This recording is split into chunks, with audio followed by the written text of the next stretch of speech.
Yli 1300 tuntia vanhaa lähetystä. Ikinä ei ohjelma lopu kesken. Mitä mä laskin, että pystyy jotain monta kuukautta vaan soittaa yhtä soittoa vaikka enää uutta ohjelmaa.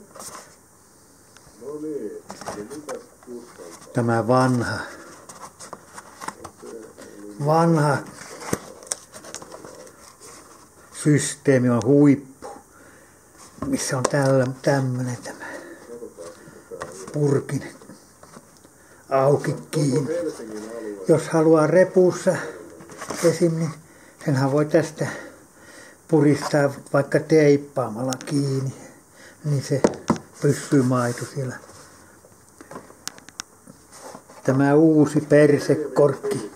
Tämä uusi persekorkkikeksintö on niin typerä kuin ikinä olla voi. Tämmönen persekorkki. Sehän kannattaakin se persekorkki, kun niin tällä lailla ottaa pois tämä persekorkki ja katkaista tuo sitten pois. Niin se on sitten hyvä. Se on sitten hyvä, kun sen tuon persekorkin katkaisee pois.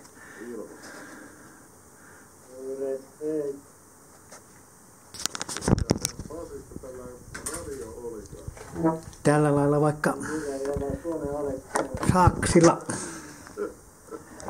saksilla tuon.